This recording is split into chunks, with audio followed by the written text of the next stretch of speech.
Theory, welcome back. Let's talk about talking about talking. A dialogue. What if the key to revolution was just making friends and chatting it out? What if we formed genuine relationships with the people around us? What if we approached these relationships as opportunities to learn from each other? What if we took these relationships and formed groups to solve our everyday problems? What if we took those groups and we formed groups of groups where we shared what we're working on and how successful it's going? What if we made groups of groups of groups and we sent those people to fix the government? What if we made groups of groups of groups of groups? This is the transactive theory of planning. Here, planners and non-planners form meaningful relationships for the purpose of learning from each other. No one person in the relationship has all the answers themselves, but together, they expand each other's understanding. The transactive theory is our first theory that actually envisions a completely different mode of planning. The theory is complex, but it's not complicated. Let's go through it. In 1973, John Friedmann published the book Retracting America, a Theory of Transactive Planning. Friedmann is legendary in urban planning. He was a prolific writer primarily concerned with theory. In my experience and research, he's a little difficult to categorize.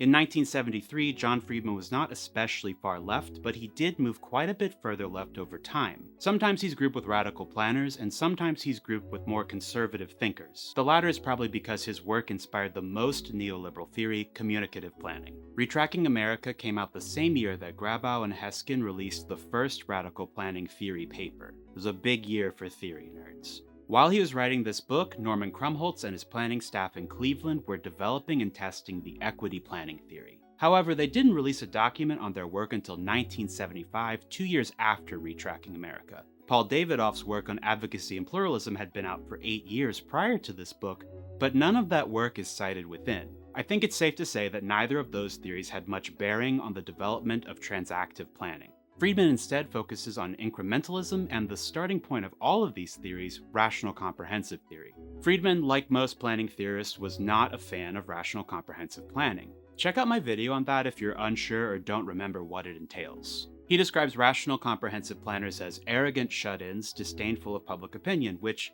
honestly is still like half of all planners today. Unlike rational comprehensive planners, Friedmann did not believe that we could accurately predict the future. He believed that modeling and forecasting locks us into predictable cycles of our own making. Instead of attempting to solve societal problems by doing something new, relying on forecasting forces us to make decisions based on data about the past. He also applied this logic to more experiential and anecdotal decision-making. When we apply our past experiences to guide the future, we expect that the future will play out just as the past did. To put it another way, just because something happened a certain way in the past doesn't mean we should expect or desire it to happen that way in the future. Friedmann rejects this cycle and called for a new method of future thinking. The foundation of this way of thinking lies in Friedmann's concept of mutual learning. Mutual learning is when expert knowledge is combined with experiential knowledge. Friedmann separates the holders of these types of knowledge into planners and clients. Clients can be the public, organizations, institutions, corporations, the government. Anyone who needs to make a decision outside of their realm of expertise is a client. And regarding knowledge, Friedmann prefers the terms process knowledge, which is expert knowledge, and personal knowledge, which is experiential. Friedmann didn't think either form of knowledge was superior to the other. Process knowledge is generalized and it can't tell you anything on its own. It has to be interpreted. That interpretation is greatly limited by the individual interpreting it. Personal knowledge, on the other hand, can't be generalized. It typically can't be applied to outside situations. However, when combined, personal knowledge brings process knowledge to life. It humanizes it. And process knowledge can bring personal knowledge to action. It contextualizes personal knowledge and helps to identify the source of the issue at hand. Friedmann describes the difference between personal knowledge and process knowledge as the knowledge gap. He believed this gap had significant impacts on society. Friedmann calls the societal decision-making body the guidance system. The guidance system is made up of guiding institutions. There's no comprehensive list of institutions. Essentially, any group that has power in the decision-making process is a guiding institution. This could be the mayor, a transit agency, the public works department, a CEO, the chamber of commerce, city council, a well-organized community group, a housing nonprofit. Guiding institutions operate somewhat autonomously and they pursue their own goals and interests. A planner is the central coordinator of guiding institutions in theory. Well, not in this theory. Friedmann would agree that a planner's primary skill is learning rapidly and proposing comprehensive changes, but no one really listens to urban planners, for better or worse. As Friedmann puts it, planners have neither the responsibility nor the power to act on their own recommendations. So, as the planner is screeching in the background, "Stop, listen to me, please!" the guiding institutions continue to pursue their interests. The unintended consequences of multiple independent actions are called collective phenomena. These phenomena can't be addressed directly. Their exact origin is unknown. They can only be resolved by addressing the structure of the guidance system. Friedmann illustrates this by talking about the free market. He discusses how the free market is uninterested in taking responsibility for its environmental impacts. The free market's profit motive results in many collective phenomena like pollution, traffic, and displacement. To address these collective phenomena, a government may pass regulations, but Friedmann argues that those regulations will always slip in favor of the more powerful interest, the free market in this case. By directly acting on the collective phenomena, the government is only temporarily solving the problem. It will manifest later. The free market will always have the drive to maximize profit, and that pursuit will always lead to environmental consequences, the collective phenomena. Friedmann gives two main reasons for why America is not addressing collective phenomena through structural change. The first is an unwillingness to incorporate the needs and values of the oppressed into planning. The other is an inability to imagine a different future. The consequences of not addressing these issues structurally are dire. He writes, "Unless we are able to devise new ways of fitting planning into the context of American society, making it consistent with new values of person-centeredness, authenticity, existential commitment, and communal life, but also the conditions of knowing, we are in danger of following the roads that lead to repression, stagnation, or breakdown." It's a little Lorax. Friedmann and the Lorax have a lot of things in common. Friedmann stops short of a full critique of capitalism, but he's more than hinting at the need to move away from it. I think he must have seen the groundwork laid for the neoliberal shift, which would start just a few years after he published Retracting America. However, he keeps his optimism. Friedmann had a lot of faith in youth culture. He anticipated that they would maintain their rebellious nature and fight for change. But this demographic, the youth of 1973, those are the baby boomers. This change didn't happen, and we're still all living with it. Things aren't good. I would even go as far to say as things are bad, actually, but the optimism that Friedmann had in the following chapters is still inspirational. Let's talk about how Friedmann believes transactive planning could lead us out of all of this. Let's recall mutual learning. Through engaging with the other, we change, we grow, we learn. Now, I want to be clear, John Friedmann and I are not advocating that everybody hold hands and get along. I don't think that's the spirit of his theory. I don't think he's suggesting that black people and white supremacists enter dialogue. But where it's safe, I think dialogue and mutual learning is a means to pull people out of hateful, bigoted mindsets. Friedmann describes a type of relationship necessary for mutual learning and calls it the life of dialogue. The life of dialogue is the same as any meaningful relationship.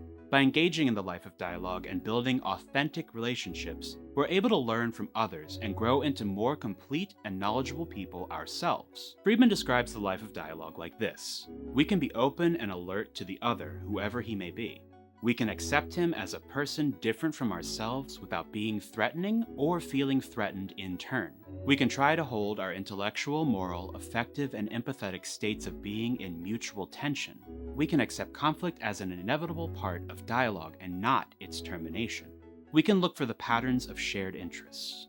And we can concentrate the life of dialogue on the here and now. The life of dialogue opens us up to mutual learning. We can learn how people perceive the world, their thoughts, their fears, their goals, their hopes, all by talking to them earnestly. When we approach each other without any agenda except to get to know each other, we can more easily work together. When we know each other authentically, we can trust that the other is acting in good faith, that they aren't manipulating or placating us. And most importantly, we can develop a vision of a different future together and then work together to make it happen. The life of dialogue also fits well into radical planning theory. The idea that we're both equals and that we're both individuals and members of a larger community is pretty rad. Finally, we'll discuss what transactive planning would look like in practice. It's not exactly possible right now. No planner is a transactive planner because the guidance system would require major changes to allow that. Friedmann outlines a cellular structure that can scale as needed. The first level of the structure is the working group. These groups are temporary, small-scale, interpersonal, inclusive, self-guiding, and responsible. They address a particular issue and dissolve thereafter or reorganize to address a new issue. Working groups convene with other working groups of similar natures through working group assemblies. These assemblies allow each working group to test their personal knowledge against the personal knowledge of others. Here, Friedmann introduces the technical secretariat, groups that bring process knowledge to the assembly. The technical secretariat is responsible for reporting, monitoring, evaluating, and providing assistance. They also put personal knowledge to test against process knowledge. Finally, representatives from the working group assemblies convene as part of a supra-corporate assembly.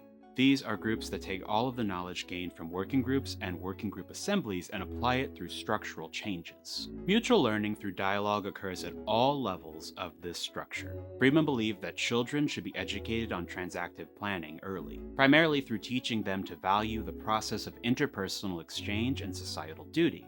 He believed that eventually between 1/5 to 1/3 of the entire adult population would be involved in working groups. Many people would be involved in several working groups at a time. By transferring decision-making power to people in dialogue with each other, Friedmann believed that society would have control over itself and would better achieve its own aspirations. I actually like transactive planning theory as a whole. I think it has some major shortcomings regarding power, mostly that it doesn't address it much. I also have a bad taste in my mouth regarding communicative planning, which basically takes transactive theory and removes its more revolutionary elements.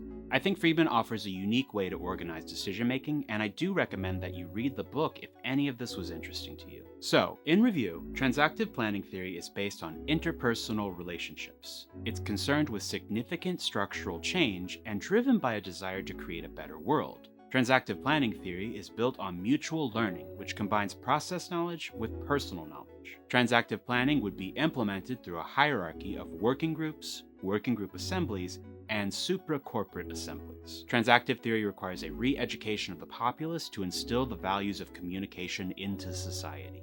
Thanks so much for watching this one, I really appreciate it. We're almost done with this theory series. Next up will be the big one, radical planning theory, and you'll finally know what I'm talking about.